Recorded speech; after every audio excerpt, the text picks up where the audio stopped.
Welcome to DEI Career Conversations. I'm your host and DEI career coach, Andrea G. Tatum. I just had a chance to sit down with Sellyna Ehlers, and we had such a great conversation. I can't wait for you all to get into this. Sellyna is the University of Washington School of Law's Director of Human Resources, Equity, and Engagement.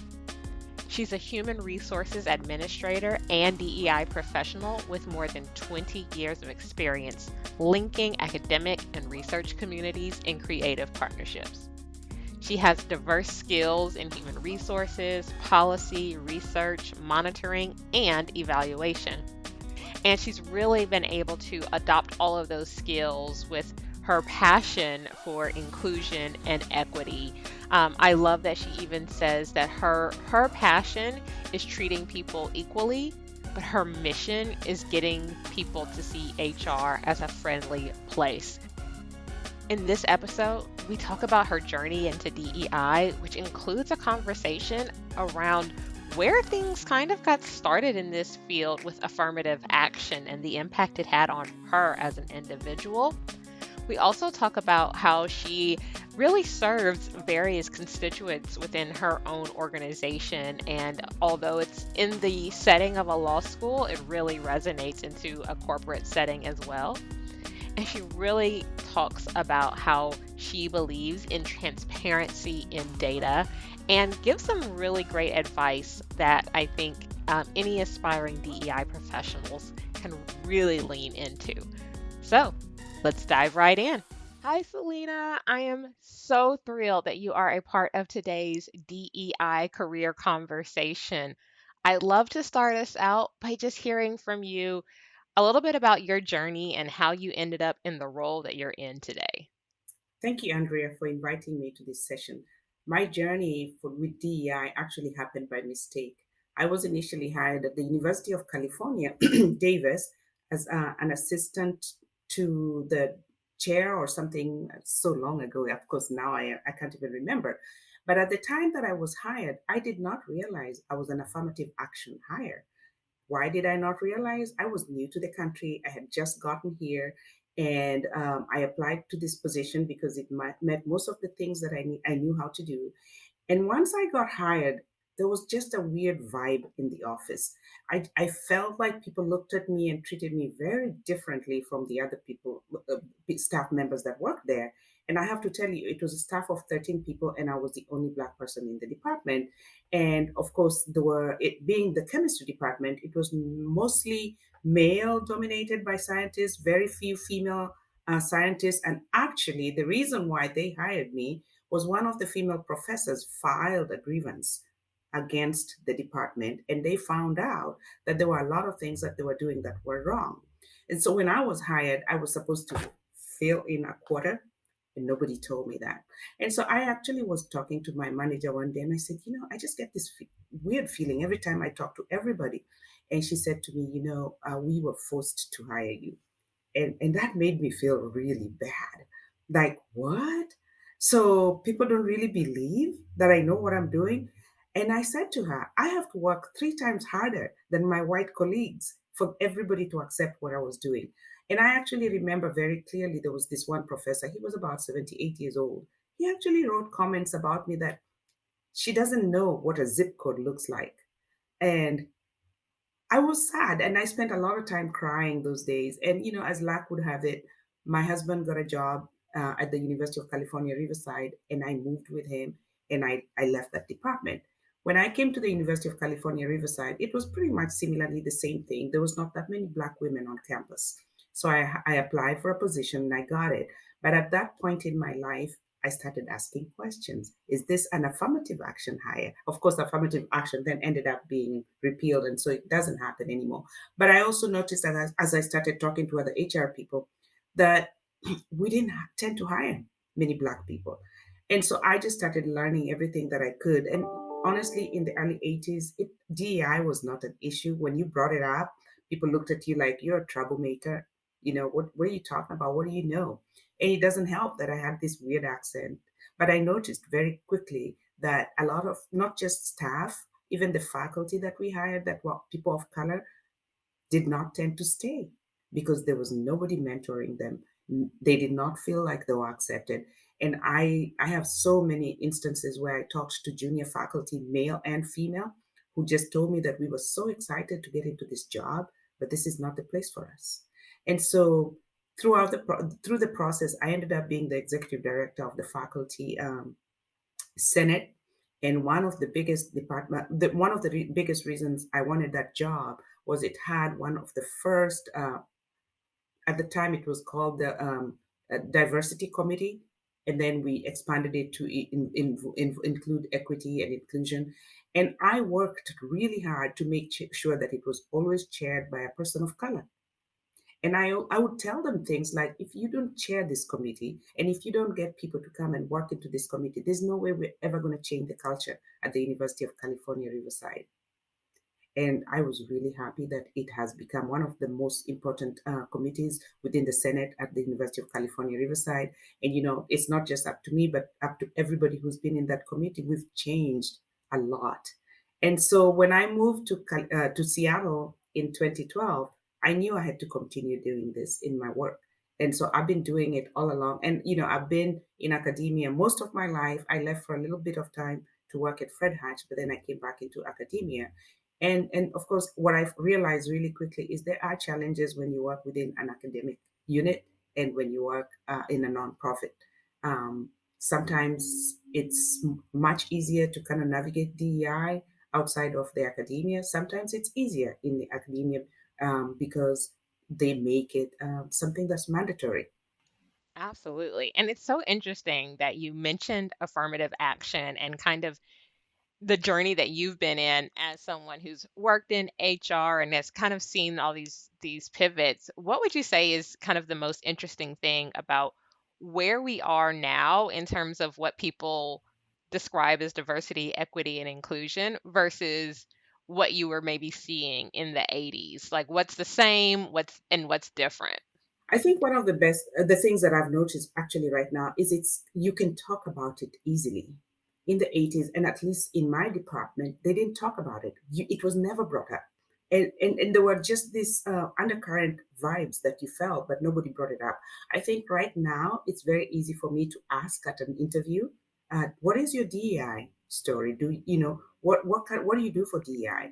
And that's the biggest difference. And right now, I just think that what has changed now is it's easy. We have the language to use. We are allowed to talk about it. And more and more organizations are realizing that there's no way you can have a diverse employment, or what I call them, people working for you, if you're not serious about your diversity, equity, and inclusion. Yeah, I love that. And so, and then thinking about like for you in the role that you're in now, you've got probably several different people that you're dealing with when it comes to making changes in terms of diversity, equity, and inclusion. So, can you walk me through that? Like, who are you focused on day to day when it comes to driving this work? As you know, my title is Director of Human Resources, Equity, and Engagement. The equity and engagement part of it is actually the part that I love the most. The HR part of it is fun because I get to meet people, and most people don't really like HR, but I went into this job with a heart, and I always want to tell people we have soul and we feel. And I really want people to look at HR as a place they can go to talk about anything, whether it's equity, whether it's they're being harassed by somebody, or if it's just a policy issue. So my constituents include faculty, staff, and students. It is a very interesting mix because of the power dynamics that come in play. When you think about faculty, most of them are tenured. So once you get tenure, nobody can fire you. And when you think about staff, we work for these faculty members, but most of us are at will employees. And so there's that, that power play where you're not sure, can I really say this to my faculty member? Will I not be fired if I say this? And then I have the students who are coming in, and these are the people who are going to go out and be leaders and lawyers, and will be doing some of the things that we want to be put in place. And they come in knowing their rights. And so you need to kind of get all of these people together. And one of my biggest challenges has been when I think about training in terms of equity, how do I pose that? I think the hardest part of my job is dealing with faculty members. And I think it's even harder at the University of Washington because there's no mandate. It's not a requirement for merit. It is something that you just have to go out and talk to people and convince them that it is a good thing for the university. It is a good thing for the UW School of Law to show that we are people who embrace DEI. I think my staff are much easier to deal with, but I also always have to think about if I'm training them, say, for example, or if we bring somebody to train them, for example, on how to talk back to your boss and to talk down to the people you work with, they have to deal with the fact that can I really say that? And do I really have the power to say that? And I will not be laid off? And I have to convince them that yes, you can within this dynamics and this um, scope. You can actually talk to your boss or manager, whether he's a faculty member or not, and say things in a way that will make them realize you're not being rude. You're just talking about things that you're seeing. And then with the students, they come in and they're like, this is not what we signed up for. And especially our BIPOC students, when they come into into the building and they realize, oh, the face of our faculty does not represent us. What do we do with them? I very much like to talk to all the students, and I'm really engaged with the students and tell them that these things take time, but we will bring and change the face, but of the faculty members in time. The way we do that is by hiring people that the students feel like they can connect with, but also having just the faculty member who are there in classrooms talking about things that the students feel like this is what we want to hear. And that when I have a fellow student in my class make me feel like I don't belong, I have the language. I had one student come in and talk to me. One of the things we did is we do at the beginning of every quarter, we have retreats, BIPOC retreats. And he said to me, even though I went to a really good school, I was afraid to come to UW as a person of color. And that retreat that you guys put together and the speakers you brought just allowed me to realize that I belong. I can't stay here. And when somebody says something in my classroom, I look at them and I am like, wow, did you just say that? But that's okay. I still belong. Wow, that's really, really powerful.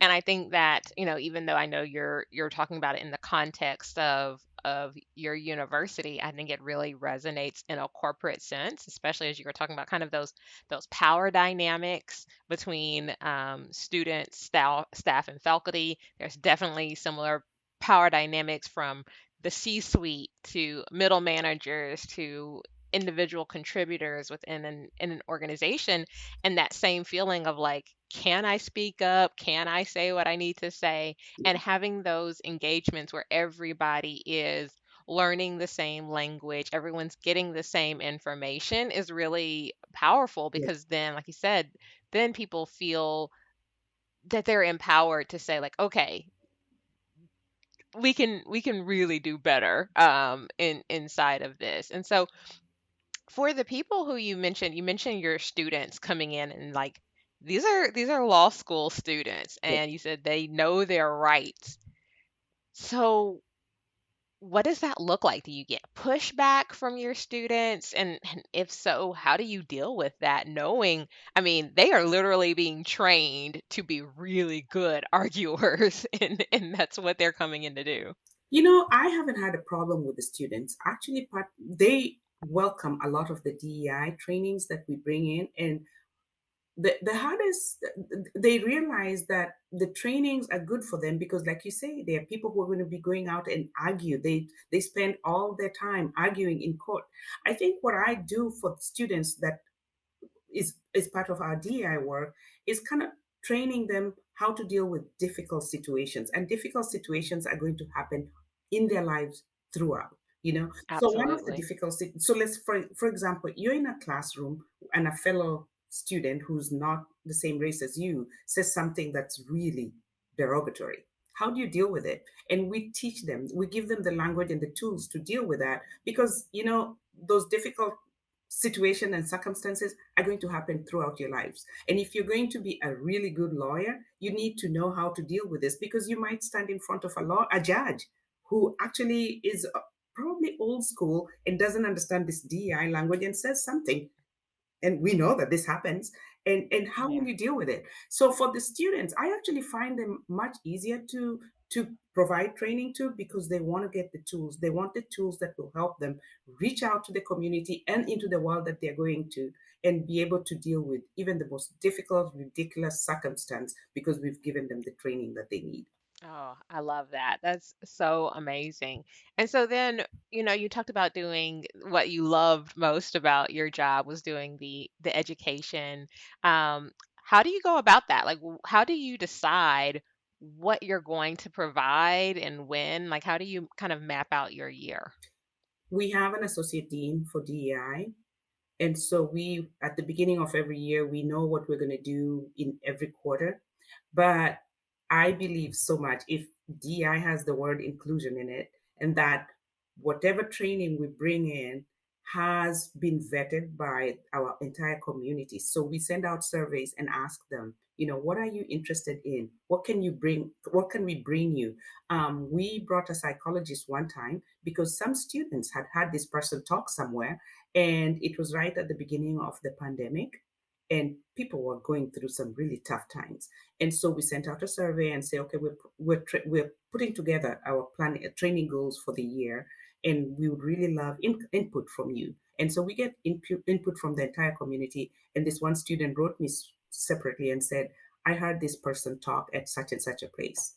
We really want this person to come and talk to us. That's how we get it. And I did bring that person in, and that person has remained a favorite of most of the students up till now. And this was in 2020.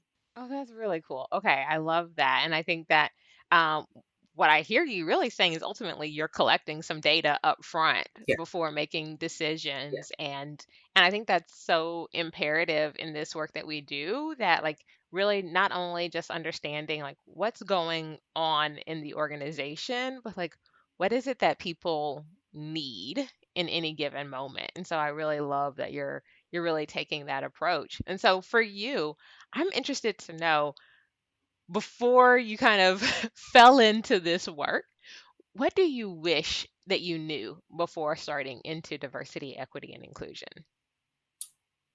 I wish I knew how much of an impact a leader has. At this point in my life, I am so aware of the fact that leaders are crucial in establishing a workplace culture that is inclusive. At the time when I started, I didn't know that. And so for every training that we bring in, and that's why sometimes I get a little frustrated, is I want everybody to participate, especially those people who are in the leadership role. Because if you just think of just the operational aspects of your work and not the people and the culture and the community, you will never be able to get this DEI work going on. And so for me, the one thing that I wish I knew at the time was that the important role for leadership, and how leadership affects DEI and the cultural makeup of an organization. Oh, I love it. I love it. And so when it comes down to kind of your day to day and what you're focused on, for somebody who may be looking at a similar type of role, what are three skills that you would say are really important for a DEI professional, especially one kind of wearing multiple hats? What are three skills that you would really encourage someone to make sure that they had to go into this role? Let me think about it really quickly. I think the one thing that I would tell somebody who's going into this role is that you have to ensure that there's employee buy-in. You cannot work in a vacuum, and that means everybody that you're working with. The from the top from the bottom to the top. If you cannot get employee buy-in, you're going to just be wasting and spinning your wheels forever, because nobody is going to just want to sign up with you. The second thing is to make sure that you're very transparent, so they know. And I use data. I think data is really good. because you tell people how DEI work will improve their organization. If you don't have data, and a lot of times when you're talking about these highly educated people, they want to see the data, and you can't just go in and bullshit your way through it. So I just always tell people, have the data, have something that you can show that's construct, that's actually tangible, that they can say, look, this is what our numbers say, and this is what a good DEI experience will do to our organization. And the third thing that I would tell somebody starting, sometimes you're going to fail, but you get up and you do it all over again. You might bring in somebody that you think is really great, and then it just bombs on you, or people just don't like them. You get up and you realize, okay, we'll do this again. Or you might try. You might have to work 10 times harder than most people, but I always say, never give up. You will fail, but you get up and you do it again. Wow. Yeah, I think we talk a lot about psychological safety Yeah, for other people, but I don't think we actually talk a lot about psychological safety for DEI practitioners as well. We're working in a really fast-paced environment, and we're working in an environment where like everybody has an opinion about the work that we are doing. yeah. And so failure, it may not have really been a failure because you knew what you were really trying to accomplish, but the way people either perceived it or received it, it can be really hard, and people are so strongly opinionated. And I think that's one piece of advice I really do give to DEI professionals is that you've got to really have a tough skin.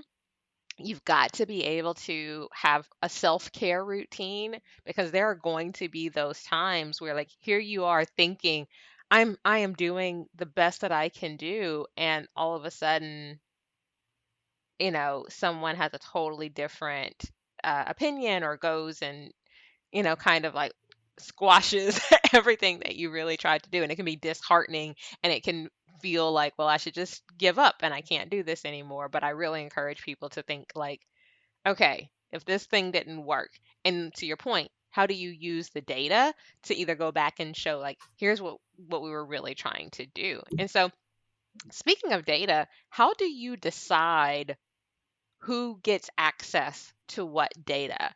Do students get to see any information around your DEI numbers? Is it shared with faculty? Is it shared with staff? Like, how do you decide who gets access to what information?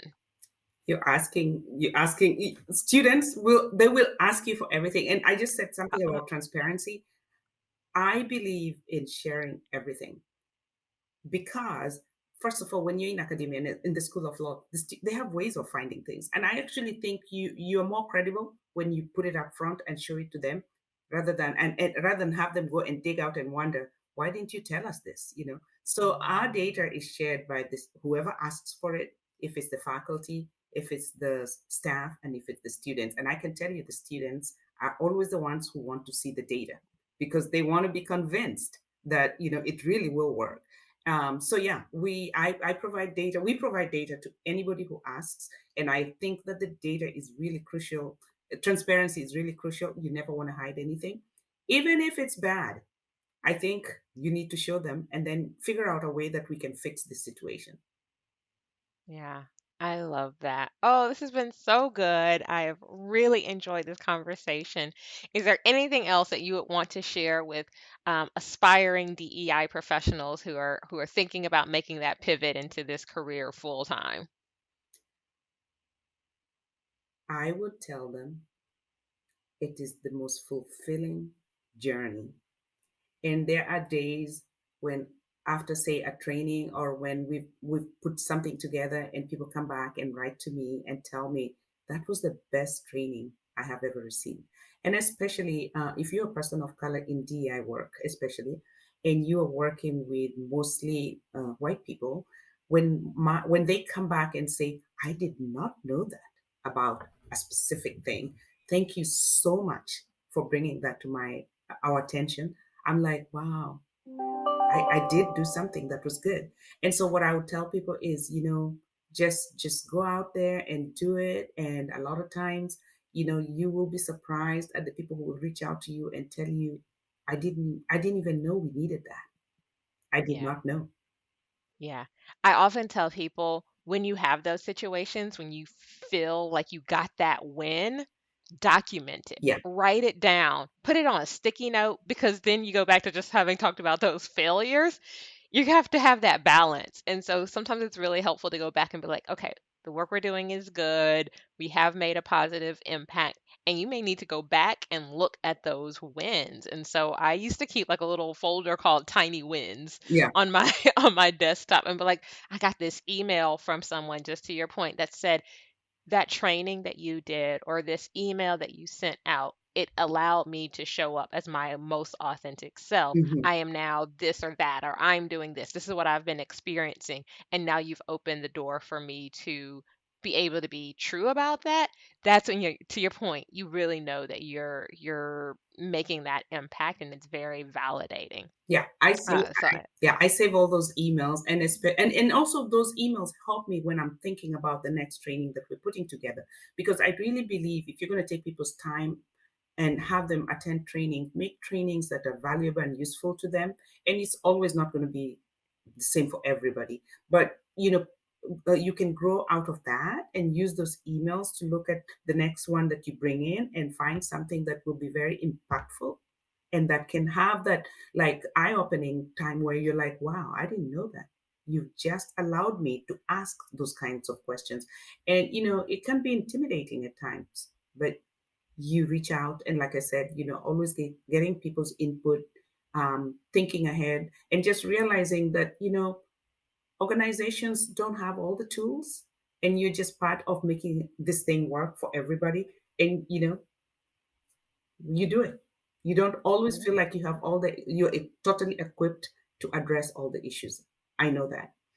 And so it's reaching out to people like you who have been doing DEI work and other people and talking to others who are in the same field that helps us to get the tools together that can move this DEI thing ahead and forward. oh, so truthful, so honest.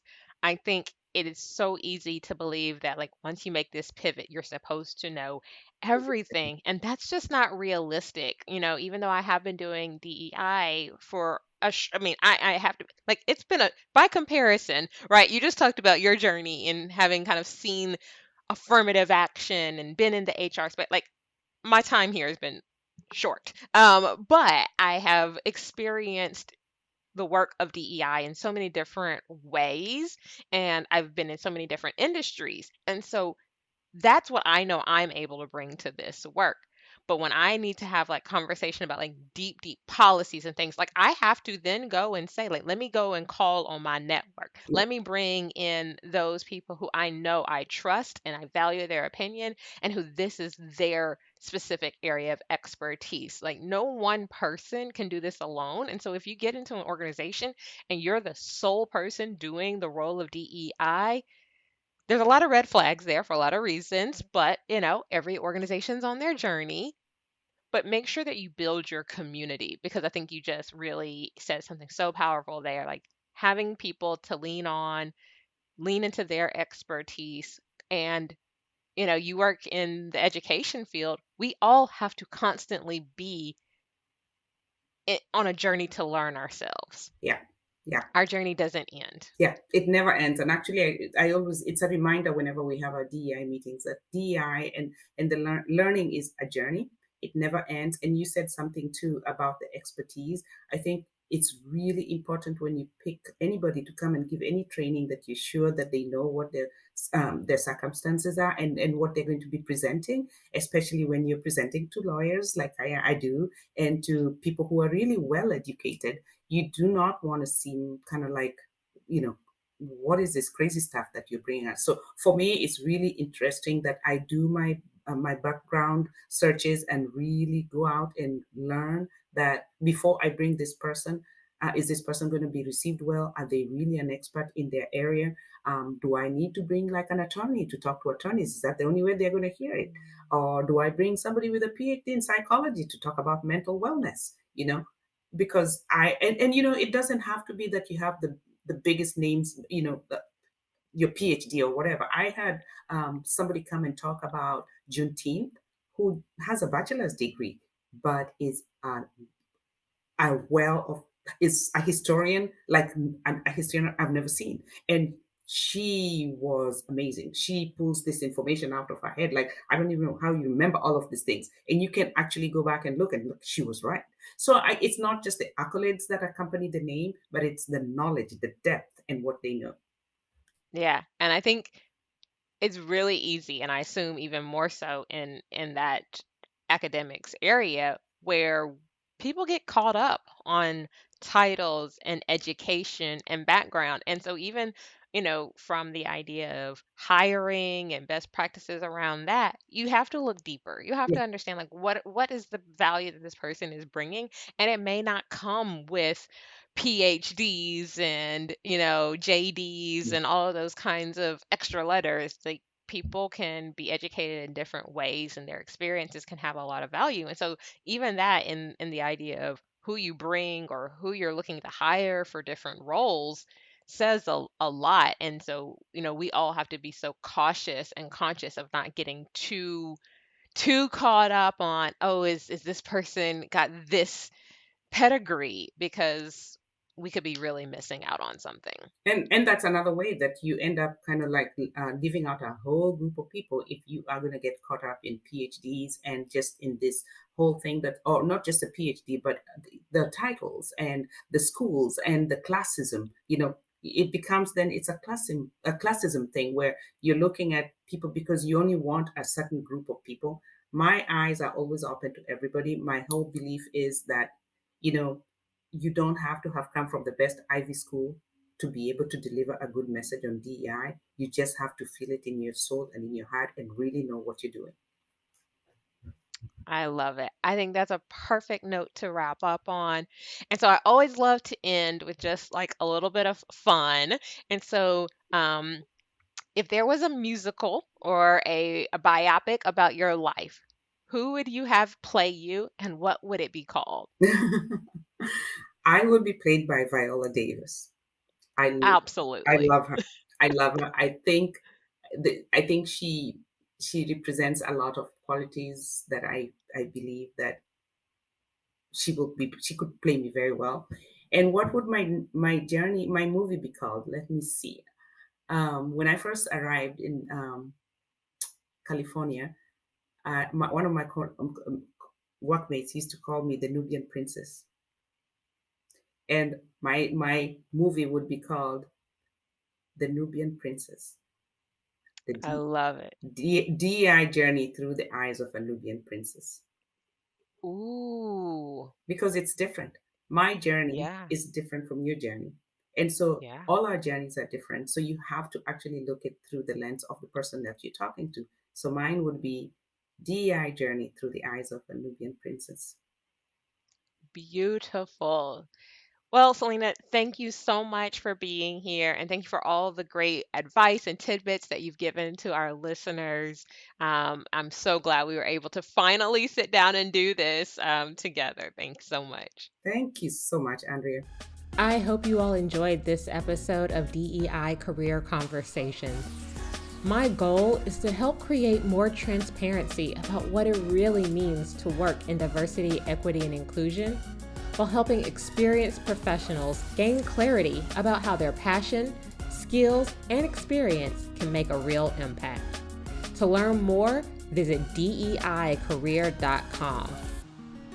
Don't forget, subscribe to this channel, like the video, and share it with your friends. We'll see you next time.